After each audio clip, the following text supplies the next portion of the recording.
ধন্যবাদ। আমরা কিছুক্ষণ আগেই ছিলাম হলো শাঁখারীয়ার আলুর জমিতে। সেখানে কিন্তু আমরা দেখলাম যে নতুন আলু তারা বিক্রি করছে 90 টাকা কেজি।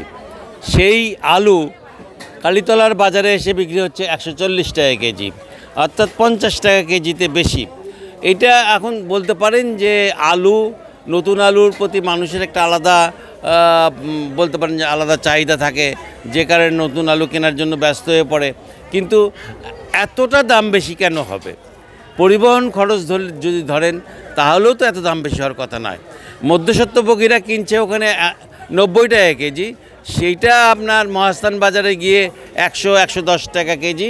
তারপর যখন এটা আরেকটা জায়গায়, অর্থাৎ প্রায় আমরা শাঁখারীয়া থেকে 4 কিলোমিটার দূরে এসেছি, সেখানে আমরা দেখতে পাচ্ছি যে এই আলু বিক্রি হচ্ছে হলো 140 টাকা কেজি। তার মানে আলুটা 2-3 হাত হয়ে যাওয়ার জন্য আলুর দাম বাড়ছে। আলুর দাম যে বাড়ছে এটা কিন্তু মনে করেন যে সাধারণত আমরা যতটা না বুঝি তার চাইতে বেশি কিন্তু আপনার হলো কষ্ট পায় এবং হতাশ হয়ে পড়ে, বিশেষ করে ক্রেতারা। আমরা একজন ক্রেতার সাথে কথা বলবো যে আলুর দাম হঠাৎ করে বৃদ্ধি, হঠাৎ করেই আলু আজকে মধ্যবিত্ত নাগালের বাইরে চলে গেছে। আপনি একটু আমাদেরকে জানাবেন কি? আলুর দাম তো কেনার মতো আর গরিবদের, মধ্যবিত্ত লোকদের সমর্থনই নেই। হ্যাঁ, এই সময় এই সিজনে আলুর দাম আমরা কোনোদিনই দেখিনি এত টাকা আলুর দাম হয়।